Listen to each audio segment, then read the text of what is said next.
Hello students, आज का ये मेरा वीडियो जो है वो स्पेशली बायो स्टूडेंट्स के लिए है, क्लास 11th। जब वो पहली बार 11th में बायो सब्जेक्ट लेते हैं तो उनके दिमाग में रहता है कि शायद हमको मैथ्स में ज़्यादा ध्यान नहीं देना पड़ेगा, but for basic physics basic maths is needed. उनको कई बार मैथ्स का यूज़ करना पड़ता है। उसमें सबसे इम्पॉर्टेंट है इंटीग्रेशन एंड डिफरेंशिएशन।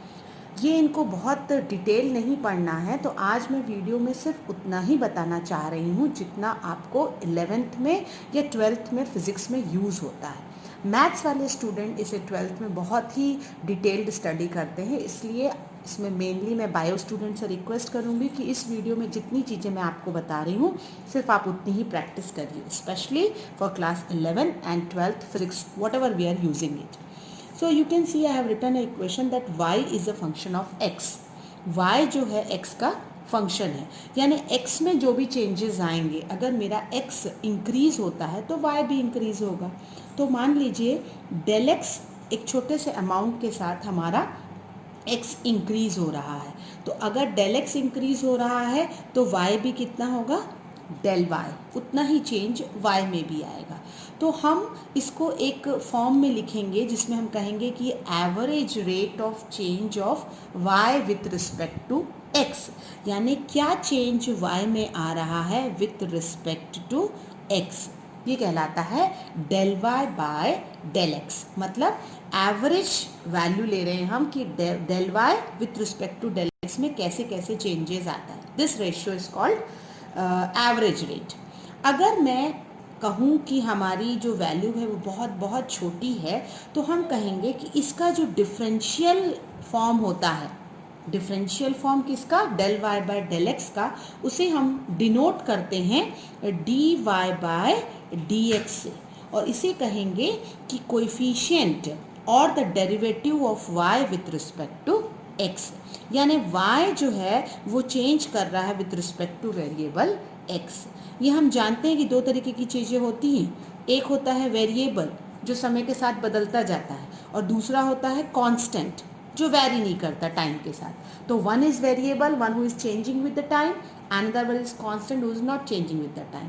तो आप ध्यान रखेंगे कि अगर y फंक्शन ऑफ x है तो डेरिवेटिव होगा dy बाय dx, यानी y के changes with respect to x।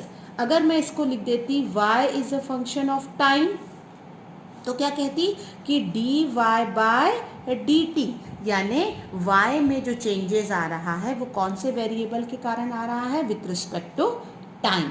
तो ये dy बाय dt जो है, इसमें जो मैं d बाय dt कहूँ या d बाय dx कहूँ या d बाय dy कहूँ, ये आपको जो डिनोमिनेटर टर्म है वो क्या बता रहा है कि किस वेरिएबल के रिस्पेक्ट में आपका चेंजेस आने हैं। अब ऊपर कुछ भी हो सकता है, y हो सकता है, t हो सकता है, x होता है, वो जिसका भी फंक्शन है। क्लियर? तो ये आपका एक उसी प्रकार से काम करता है जिस प्रकार से आपके ऑपरेशन काम करते हैं ना, प्लस माइनस डिवीजन। वैसे ही मान लीजिए मैं कहूँ कि x को डिफ्रेंशिएट करिए with respect to y, x को डिफ्रेंशिएट करना है विथ रिस्पेक्ट टू y, तो इसका होगा dx बाय dy, यानी मैंने किसको डिफ्रेंशिएट किया है, x वेरिएबल को डिफ्रेंशिएट किया है, रिस्पेक्ट क्या लिया है, y लिया है। बट नॉर्मली डिफ्रेंशिएशन जो होता है वो सेम वेरिएबल के रिस्पेक्ट में आपको कुछ रिजल्ट्स याद करने हैं। तो सबसे पहला जो बेसिक हम बच्चे यूज़ करते हैं 11th के, वो रहते हैं कि let y is equal to x to the power n। अगर y हमारा इस फॉर्म में है और मुझे इसे डिफ्रेंशिएट करना है, तो दोनों तरफ डिफ्रेंशिएशन एक ही वेरिएबल के रिस्पेक्ट में होगा।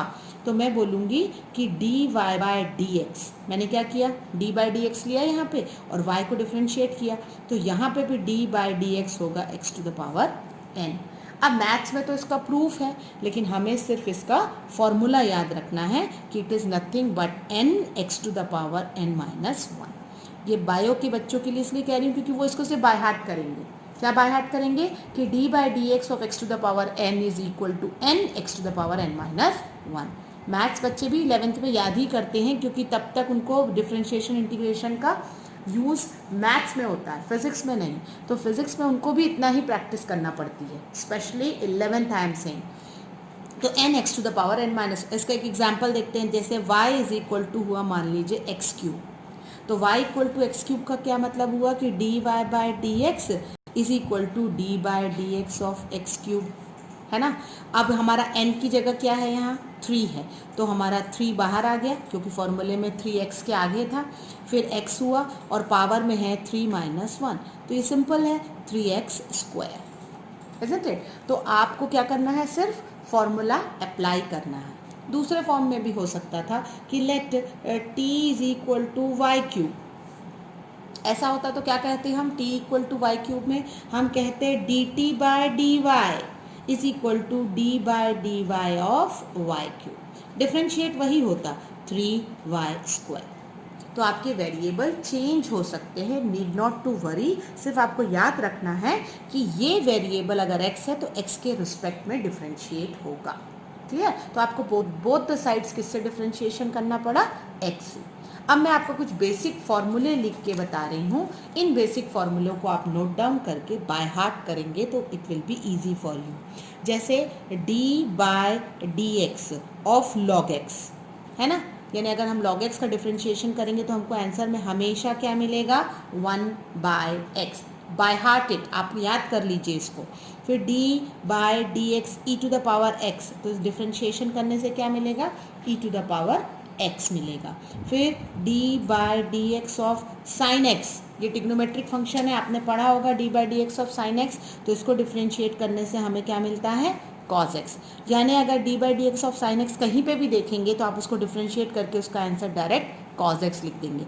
अगर मान लीजिए वो ऐसा होता d by d theta of sine theta, तो आंसर क्या लिख देंगे, cos theta. As I already said you, the variable will only change. तो आप ये फॉर्मूला नोट डाउन करके इसको बाय हार्ट कर लीजिए, ठीक है। पहला फॉर्मूला मैंने ये बताया कि d by d x x to the power n is n x to the power n minus 1, और कुछ बेसिक फॉर्मूले में d by d x log x is 1 by x, d by d x e to the power x is equal to e to the power x, d by d x of sine x is equal to cos x। वैसे ही d by d x of cos x, d by d x of cos x होता है minus sine x, इसे याद रखिएगा। d by d x of cos x क्या होता है, minus sine x, and d by d x of tan x होता है sec स्क्वायर x। इससे ज़्यादा फॉर्मूले आपको 11th में यूज़ ही नहीं होते हैं, और इसकी कुछ प्रॉपर्टीज़ हैं वो आपको मैं बताने वाली हूँ, और उस पर हम बेस्ड कुछ क्वेश्चन सॉल्व करेंगे, ठीक है।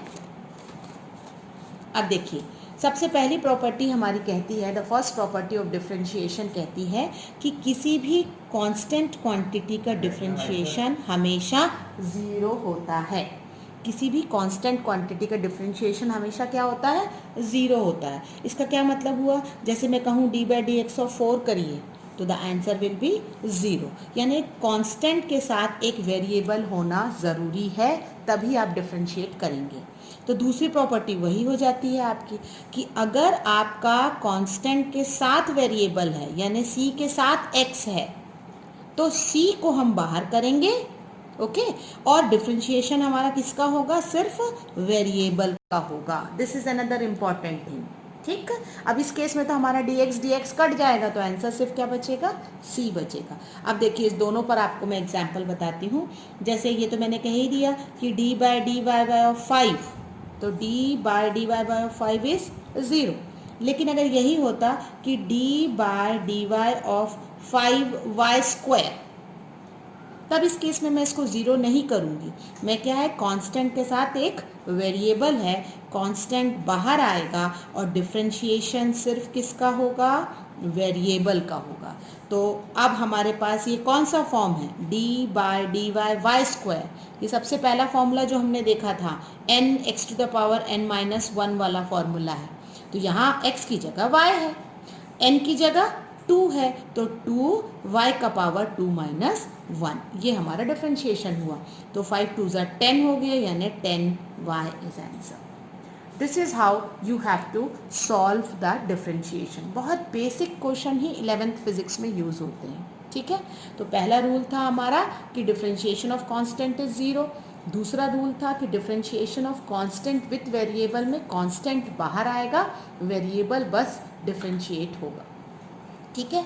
अभी तीसरा रूल हमारा ये कहेगा कि अगर हम दो फंक्शन को, मान लीजिए दो फंक्शन हैं जो ऐड हो रहे हैं, जैसे u एंड v हमारे दो फंक्शन हैं और ये ऐड हो रहे हैं, तो हम डिस्ट्रीब्यूटिव लॉ लगाएंगे, यानी d by d x of u होगा plus d by d x of v होगा।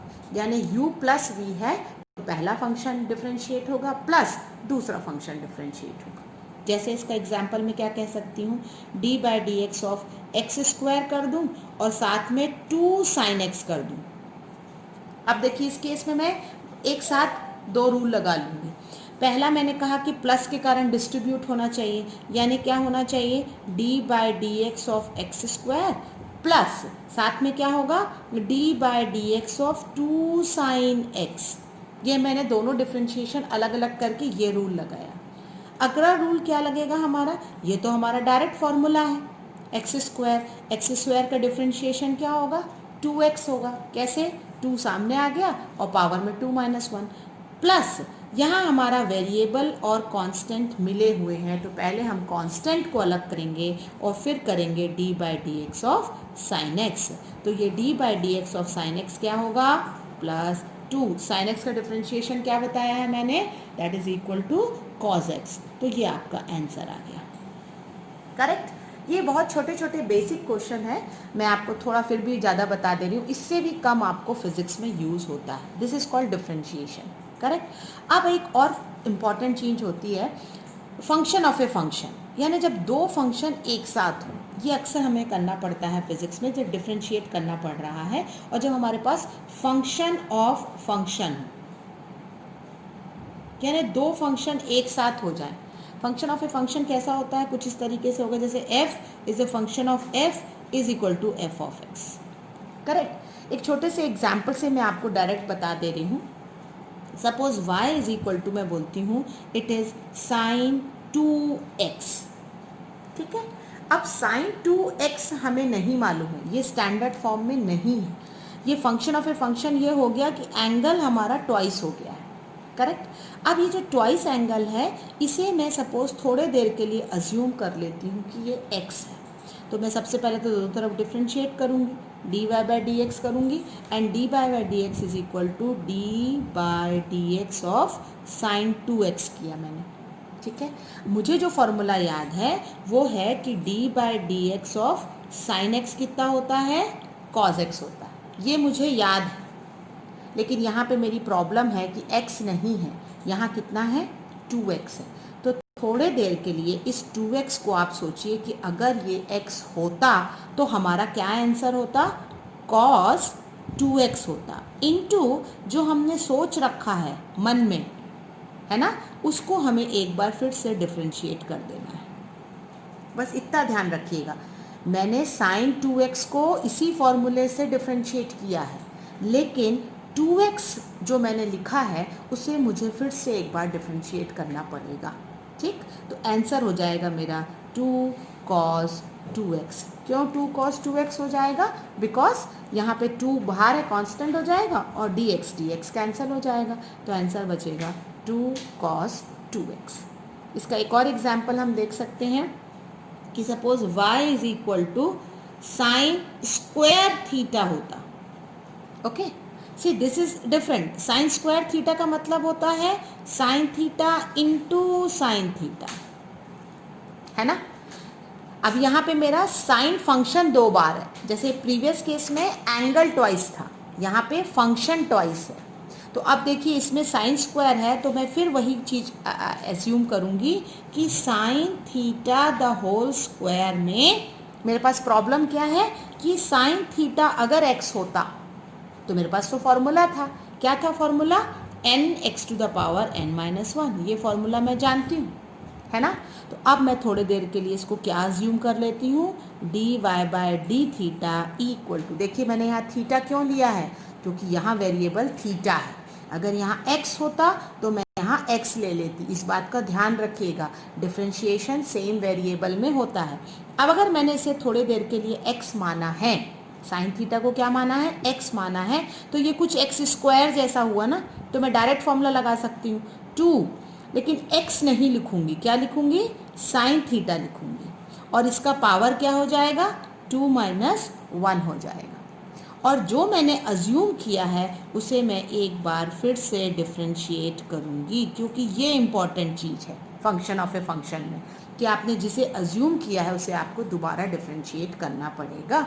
तो कुछ ऐसा हो जाएगा हमारा कि इट इज़ 2 साइन थीटा, और मैंने यहाँ लिखा था d/d theta of sine theta. ये 2 माइनस 1 पावर का क्या हो गया, 1 हो गया।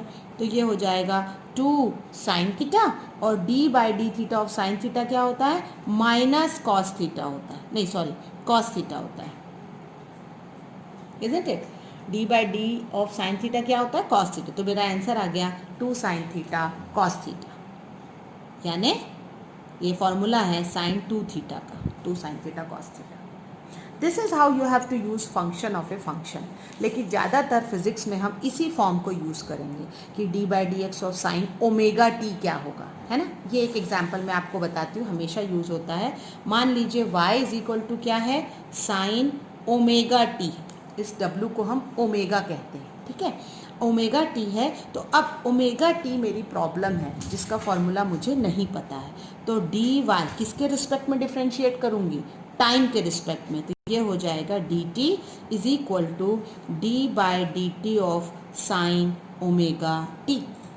अब मुझे sine theta, sine t, sine x तो पता है क्या होता है, कॉस कि ओमेगा टी लिखना पड़ेगा मुझे क्योंकि अब थीटा या एक्स नहीं है, इनटू जो मेरा एक एक्स्ट्रा टर्म है जो मुझे एज्यूम करना पड़ा उसे मैं फिर से डिफरेंशिएट करूँगी। और आप देख सकते हैं कि ओमेगा टी में ओमेगा कांस्टेंट है, बाहर आ जाएगा और अंदर क्या होगा, dt होगा। ये टर्म कैंसिल हो जाएंगे क्योंकि ये वेरिएबल बाहर आएगा और dt/dt कैंसिल, तो हमारा आंसर आएगा ओमेगा कॉस ओमेगा टी।